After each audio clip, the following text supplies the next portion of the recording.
Le 10 février 1918, un événement tragique secoua Constantinople. Allah décida de rappeler à lui l'âme d'Abdul Hamid ibn Abdul Mejid, plus connu sous le nom de Abdul Hamid II. Le monde musulman pleura la perte de cet ancien sultan et calife ottoman, dans le contexte de la fin de la Première Guerre mondiale. Bien qu'ayant été destitué depuis plusieurs années, son empreinte indélébile sur le monde musulman et sur la Turquie persiste. C'est l'extinction de l'homme qui s'opposa au morcellement du monde musulman. Il demeure surtout la première grande figure moderne musulmane à s'opposer avec dureté à la suprématie et aux ambitions occidentales sur le monde musulman. Il fut également l'architecte de la transformation de l'Empire ottoman. Autrefois qualifié de l'homme malade de l'Europe, Abdul Hamid tenu tête à toute l'Europe occidentale au cours de son règne exceptionnel de 32 ans. De Constantinople au Qatar, en passant par la Mecque, jusqu'aux côtes de la Libye, traversant ainsi la Méditerranée jusqu'aux montagnes d'Albanie, cet homme a régné sur un vaste empire. Quels furent donc ses accomplissements pour le monde musulman? De nos jours, le nom du dernier calife de l'islam demeure méconnu, mais son héritage continue d'inspirer et d'intriguer.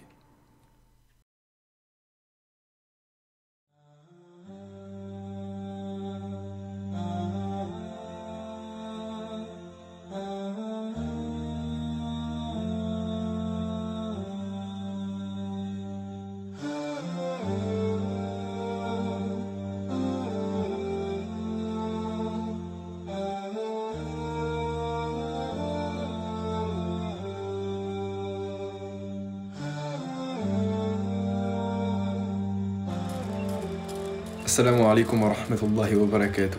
Bonne vidéo à tous et à toutes.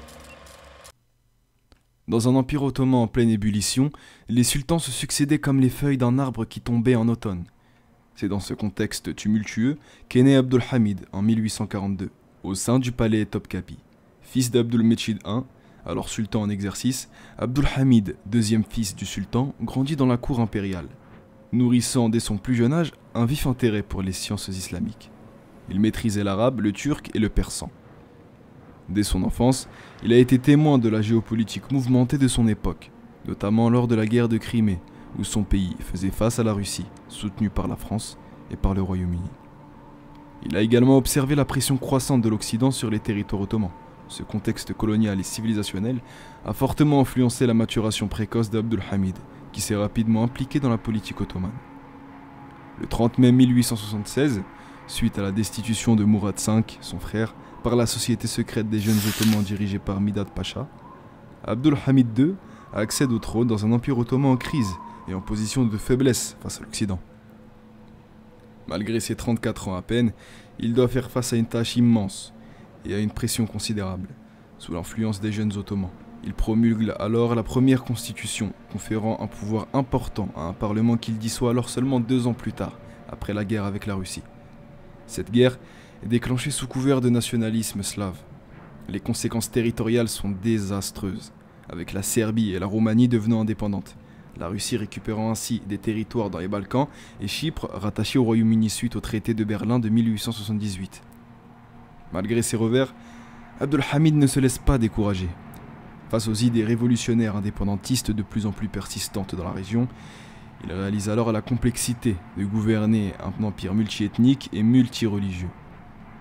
Il comprend rapidement qu'il ne peut plus trouver d'alliés en Occident et se tourne donc vers l'Empire allemand, alors en rivalité avec la France et le Royaume-Uni. Ainsi, débute alors une nouvelle phase de son règne, marquée par des défis politiques et diplomatiques majeurs. Abdul Hamid II, régnant selon les lois d'Allah, instaure rapidement une administration centralisée. Lui-même, accompagné d'une assemblée de quelques vizirs, dirige l'Empire. À ses yeux, les libéraux sont responsables de la défaite de 1878. La clé de cette défaite réside dans la modernisation économique des villes du pays. Sur le plan économique, il s'ouvre à l'Occident. Il est à noter que Constantinople est positionnée entre l'Empire russe et les empires français et britanniques, le détroit du Bosphore étant d'une importance cruciale pour l'économie méditerranéenne. Ainsi, Abdul Hamid rénovera les ports de Constantinople et de toutes les villes côtières de l'Empire. Sa proximité avec l'Empire allemand lui permet de réformer l'administration militaire selon le modèle de l'Académie allemande, et des dizaines d'universités et d'écoles d'ingénierie seront alors construites dans tout l'Empire. Les moyens de communication s'élargissent rapidement et Constantinople est électrifiée. Ses réalisations technologiques les plus marquantes incluent la construction de plusieurs lignes de chemin de fer, reliant toute l'Anatolie et les lieux saints de Médine et de la Mecque. Sous son règne, le grand projet économique de la ligne de chemin de fer Bagdad-Berlin voit alors le jour.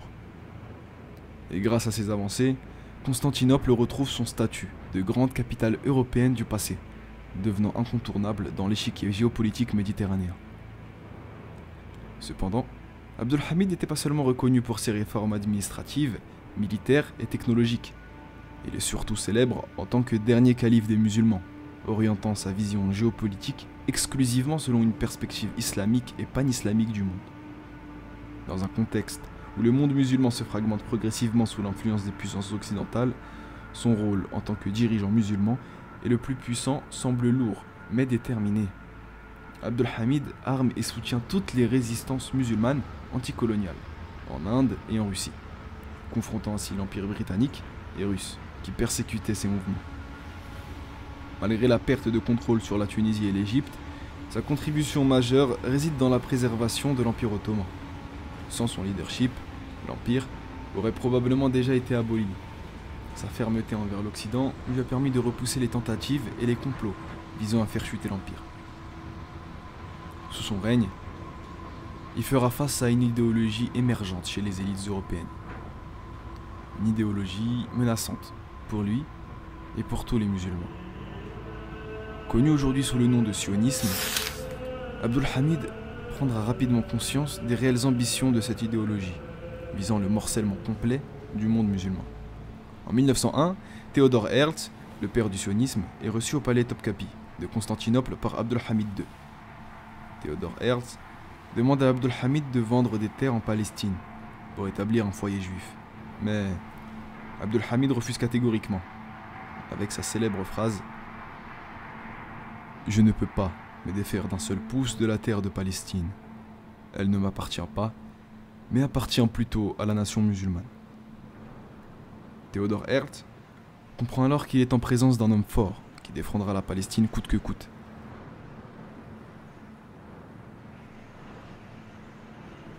Bien que Abdulhamid ait gagné du temps pour les musulmans en Palestine, il est conscient que le projet de Théodore pourrait se concrétiser tôt ou tard avec le soutien des Occidentaux.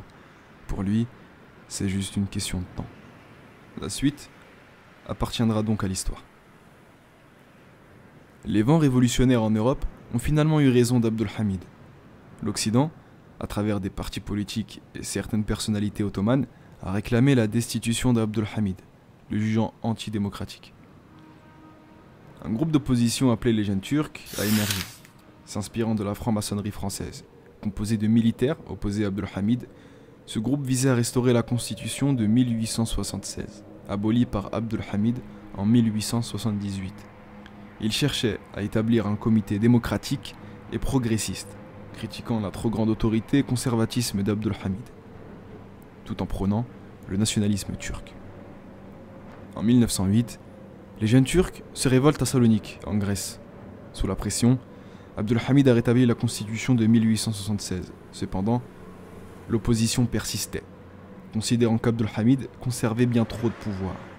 En avril 1909, ils ont décidé de marcher sur Constantinople. Des affrontements violents ont lieu, mais les Jeunes Turcs ont réussi à prendre la ville le 27 avril, conduisant donc à l'abdiction d'Abdulhamid. Les Jeunes Turcs ont placé Mehmet V, le frère d'Abdulhamid, sur le trône. Mais il est devenu une marionnette, et le vrai pouvoir a été transféré au comité des Jeunes Turcs. Le dernier sultan ottoman est donc tombé, marquant la chute officieuse de l'Empire, après son abdiction en 1909. Aucun sultan n'a plus exercé un tel pouvoir, et la gestion à long terme des Jeunes Turcs sur l'Empire ottoman a été catastrophique, contribuant à la défaite de la Grande Guerre de 14-18. Abdulhamid a été placé en résidence surveillée dans un palais à Constantinople. Le reste de sa vie a été consacré à la rédaction de mémoires sur son règne. Grand amateur de menuiserie, il occupait alors ses journées à cette activité. Abdulhamid II est décédé le 10 février 1918 dans la même résidence. Le dernier calife a alors rendu l'âme. Inna lillahi wa inna ilayhi raji'un. le monde musulman pleure, et l'Empire ottoman a perdu son dernier honneur et prestige après plus de 600 ans. La figure qui a comblé le retard et modernisé l'Empire, qui s'est opposé au morcellement et au sionisme en Palestine, vient donc de disparaître. Et c'est aussi la stabilité du Moyen-Orient et des territoires ottomans qui s'éteint. Cependant, la Oumma n'est pas morte et ne le sera jamais. Et c'est là toute la force du monde musulman et de l'islam.